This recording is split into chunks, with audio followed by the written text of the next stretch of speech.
వాళ్ళు వీళ్ళు ఎవ్వలన్నా ఏమన్నా అనుకోని చేస్తామన్నాం చేస్తున్నాం 10 ఏళ్లలో పాత సర్కారోళ్ళు చేయలేని పని చేసి చూపిస్తున్నాం అన్నట్టు మాట్లాడిండు సీఎం సారు.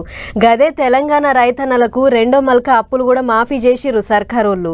అన్నం పెట్టే రైతన్నలకు ఆడిన మాట తప్పుతామా? కడుపు నింపే కష్టజీవులను నారాజు చేస్తామా?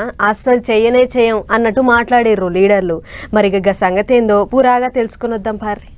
ఆగస్టు నెల రైతులకు దేశానికి ఎట్లయితే స్వతంత్రం వచ్చిందో, పరాయి పీడనలో విముక్తి కలిగిందో, బ్యాంకుల నుంచి అప్పు రుణ విముక్తులను చేసి స్వేచ్ఛ జీవులను రైతులను చెయ్యాలనేదే మా ఆలోచన. జూలై నెల, ఆగస్టు నెల చరిత్రలో లిఖించదగిన నెలలు. రైతన్నలకు అప్పుల పీడ ఇరుగడ చేసినాం.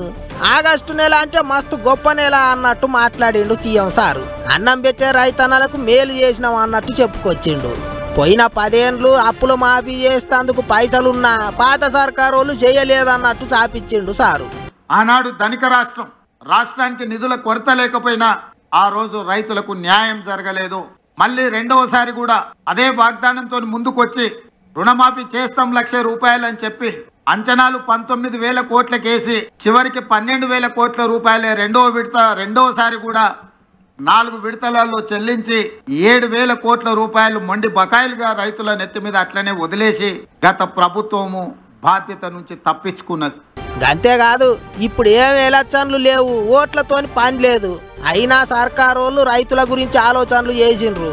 అప్పులు మాఫీ చేసి ఆడిన మాట తప్పలేదన్నట్టు మాట్లాడిండు సీఎం సారు.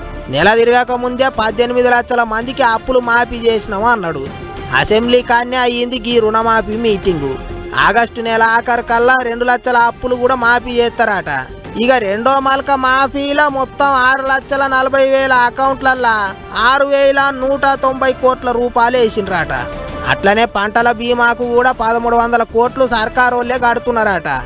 ఇగిదిట్లుంటే తొలత మల్క అప్పులు మాఫీ చేసిన వాళ్ళల్లా ఇప్పటికి 17,000 అకౌంట్లల్లో పైసలు పడనే లేదట. వాళ్ళెవ్వరు రంది పెట్టుకునే అవసరం లేదు. మండల అగ్రికల్చర్ ఆఫీసుకు పోయి ఆధార్ కార్డు చూపించి అప్డేట్ చేసుకుంటే చాలు పైసలు పడతాయి అన్నట్టు చెప్పుకొచ్చిండు మంత్రి తుమ్మల సారు. అటు జిల్లాల పొంటి కూడా ఆఫీసర్లు రైతులను పిలుచుకొని మీటింగులు పెట్టిండ్రు. అప్పులు మాఫీ చేస్తున్నామని చెప్పిండ్రు. ఇంకో దిక్కు రాష్ట్రమంతా కలిపి అప్పులు తీసుకున్న రైతులు 40 లక్షల మందికి ఎక్కువనే ఉంటే అవోటి కొర్రీలు పెట్టి అందులో సగం మందికే మాఫీ చేస్తున్నారు. ఇదెక్కడి అప్పుల మాఫీ? తత్తిమోళ్ళు ఏం పాపం చేసిండ్రు అన్నట్టు మాట్లాడుతున్నారు ఎగస్ పార్టీ వాళ్ళు. మరి ఏం చేస్తారో ఏమో చూసుకుంటా పోవాలి.